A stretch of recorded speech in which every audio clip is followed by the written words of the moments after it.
సూర్యకిరణాలకి తల్లి తల్లడిల్లే, తేమంతా ఆవిరై అతని వైపే పయనమాయే. వేర్లెండి ఆకులన్నీ అల్లాడిపోయే, వేడి గాలులకు పిట్టలు నేలరాలే. చెట్లను నరికి తల్లిని శోకమునొక గుడి చేసిరి, పెరుగుతున్న వేడికి జీవులు తట్టుకొనగలవా? భూమిపై జీవులకు ముప్పేర్పడినది, ముందు ముందు తట్టుకొన వీలగునా? ఏడ్చి ఏడ్చి కంటిదారలు చారలుగా మిగిలే, సూర్యబింబమే భూమాతకు భూతందమాయే.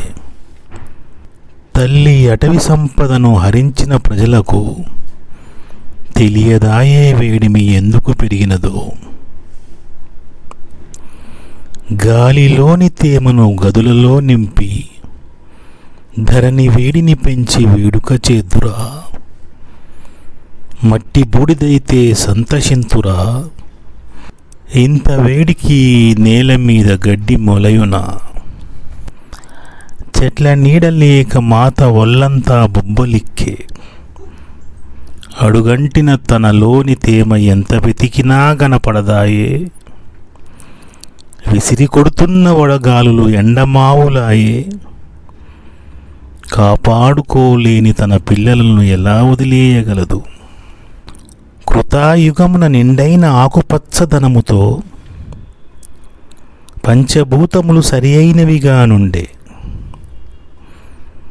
కలకలలాడిన భూములను కలికాలంలో పచ్చదనమును హరించి హద్దు రాళ్లను బాతిరి. పంచభూతాల ద్వారా ఏర్పడిన జీవులు పంచభూతాలలోని ఆలోచనలనే కలిగి ఉంటాయి. ఎక్కువ ఉన్న దగ్గర నుండి తక్కువ ఉన్న వైపు ప్రయాణించడం పదార్థం యొక్క స్వభావము.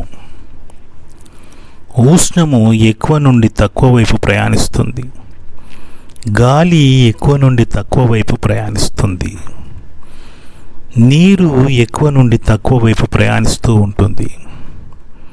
ఈ క్రియ ఎప్పటి వరకు జరుగుతుంది అంటే రెండు వైపులా పదార్థము సమానమయ్యే అంతవరకు జరుగుతూనే ఉంటుంది. భూమిపై ఉన్న ప్రతిదానిని ప్రకృతి ఆ పదార్థం యొక్క స్వభావమును మార్చో పరిమాణమును మార్చో సమతుల్యం చేసుకునేందుకు ప్రయత్నిస్తూనే ఉంటుంది. ఇది దీర్ఘకాల ప్రక్రియ. జీవులలో కూడా ప్రకృతి సమతుల్యతను కాపాడుకుంటుంది. జీవుల స్వభావాన్ని మార్చి పరిమాణమును తగ్గించుకొని తనకు అనుకూలమైన సమతుల్యతను ఏర్పరచుకుంటూ ఉంటుంది. ప్రకృతిలో మొక్కలు పెరిగితే జీవులు పెరుగుతాయి, జీవులు పెరిగితే మొక్కలు తగ్గుతాయి, మొక్కలు తగ్గితే జీవులు తగ్గుతాయి, జీవులు తగ్గితే మొక్కలు పెరుగుతాయి, మొక్కలు పెరిగితే మళ్ళీ జీవులు పెరుగుతాయి. ఇది ఒక చక్రము, ప్రకృతిలోని జీవ సమతుల్యత చక్రము. ఇది అనియంత్రిత చర్య. ఈ చర్య ఎప్పటి వరకు అంటే మొక్కలు జీవులు ప్రకృతి పర సమస్థితి ఏర్పడేంత వరకు జరుగుతూనే ఉంటుంది. ప్రకృతి సమతుల్యత ఎప్పటికైనా ఏర్పడుతుందా అని దీర్ఘాలోచన చేసినట్లయితే ఈ అసమానతలు ఎప్పటికీ ఉంటవి, నిరంతరము ఉంటవి. ఎందుకంటే అలా ఉంచడమే ప్రకృతి యొక్క ధర్మం. చిరు చేతులలో శక్తి లేదేమో కానీ చిరు మనస్సులో బహుబలమున్నది. రెచ్చగొట్టకు, తట్టుకోలేవు.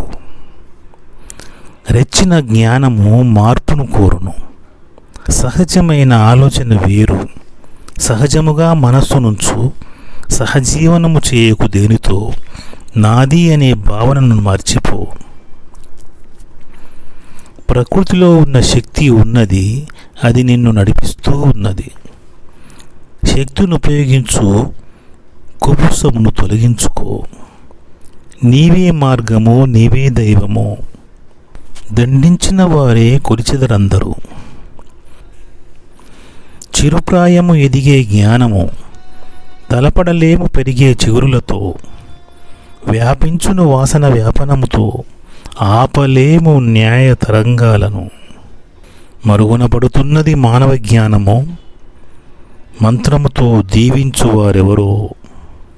చిరుప్రాయులకు జ్ఞాన బోధ చేసేవారెవరో వెతుకుతున్నది న్యాయదేవత పరిసరాలలో.